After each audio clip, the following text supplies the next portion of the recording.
There's coffee here in Henderson, and I've caught up with my friend Cameron, where we are going to talk about his car, which I've been wanting to talk to him about for a long time. It's a long story. I won't bore you with it. But this is the car we're going to talk about today. And this is Cameron, so say hi, Cameron. Hey, hi. Okay, so obviously this is a 67 Shelby GT500. That is what it is.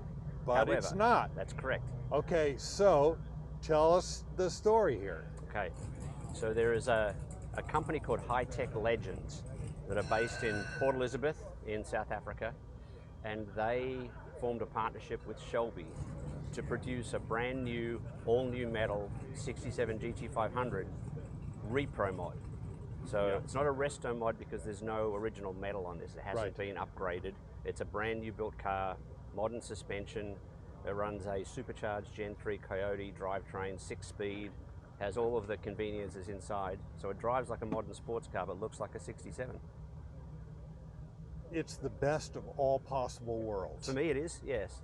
Well, I know the first time I saw this car, which I don't even remember where it was, might have been at Count's Customs or one of those things.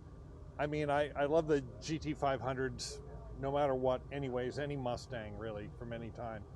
But this one really caught my attention, A, because it's a beautiful car, but then when you started telling me about it, then I'm like, okay, now we're into a whole different thing here. Yep. Okay, so you ordered it from South Africa. How long did it take them to build it out?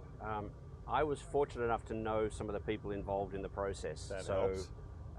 I did get to order the first car, so this is VIN number 1. Oh, wow. And we started talking about it in late 2020, so amidst COVID. And they were, right then it was an idea, and so they started to put it together. So this took nearly 3 years for me to get. However, they've now released the car publicly, so you can now order one. And my guess is it's going to be, 4 to 6 months to have a car delivered.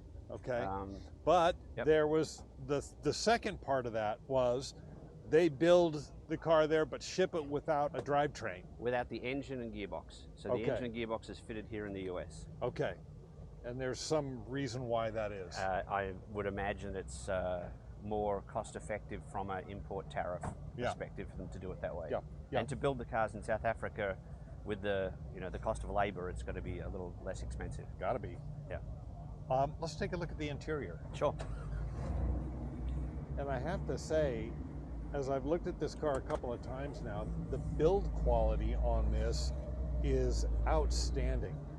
So it has a generally vintage look to it, but everything in here is modern.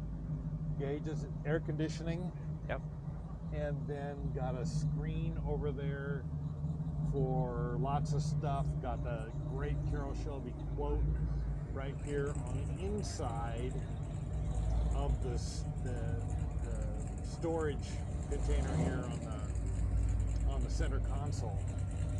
The fit and finish on everything in here is beautiful. So how comfortable is it to drive? It's extremely comfortable to drive. They've done such a nice job with the interior. They're Recaro seats, but they have done new leather work on them. Nice little touches like matching the stitching to the paint color of the car. Yes. There's a lot of sound deadening in it. So it's like driving a modern car, but it has the rumble from the engine. Nice. You could get in it, press the button and drive it anywhere. I would be comfortable driving this across country. And it's a 3-pedal car. It's a 3-pedal car, 6-speed. Awesome. I cannot tell you how that warms my heart. You made certain that this thing was a manual. Yeah. That is, that's amazing. I believe you can order them with a 10-speed automatic if that's your thing, but of course I have to have the manual. I don't know why you would. No, it prevents theft. Yeah, exactly. Okay, let's take a look under the hood. Sure. So I know that is a big feature here.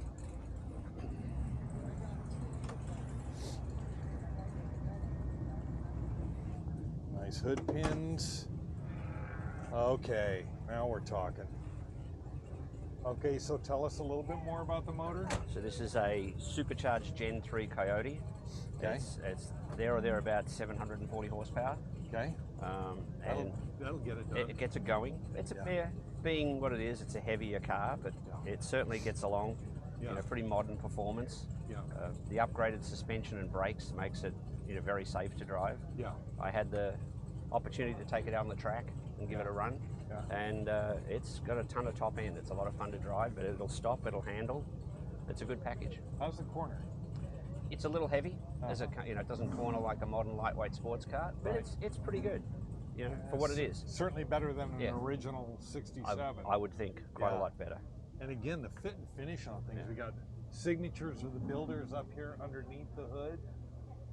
Very nice. Just a lot of really nice details on how they finished everything in here. Very, very nicely done. It's a factory look.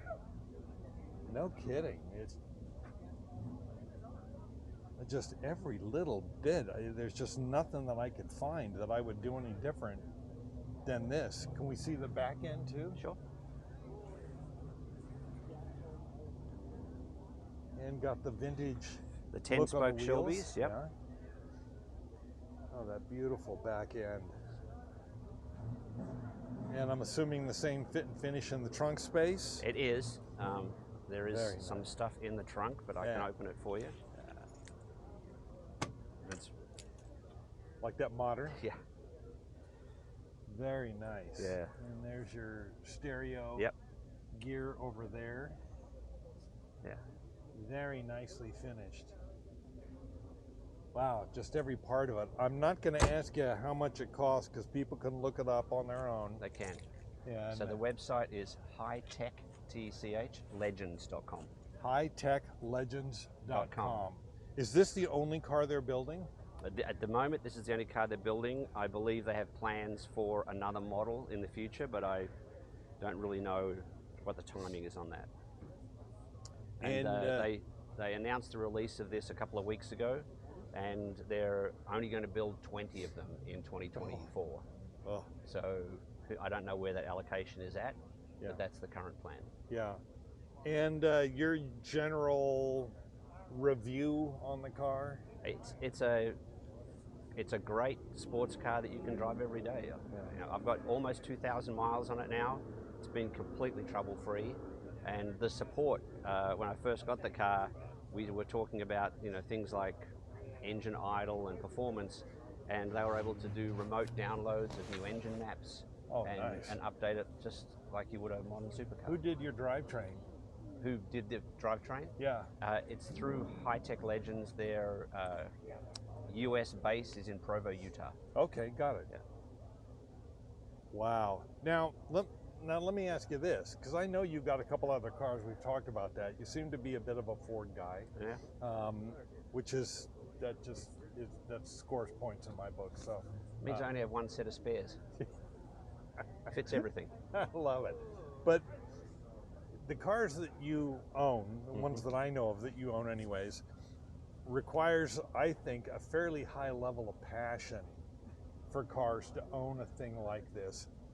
Where does that come from in your life? Oh. Where did this get started with you? I think you're born car people. So from when I was a kid, and you know, bought a broken down Volkswagen Beetle before I had my license, and fixed it and got on the road, drove it for a few years, and just went from there. And when I could be in a fortunate enough position to afford something else, I would do that. And I've raced them, built them, broken them, fixed them over the course of years, really.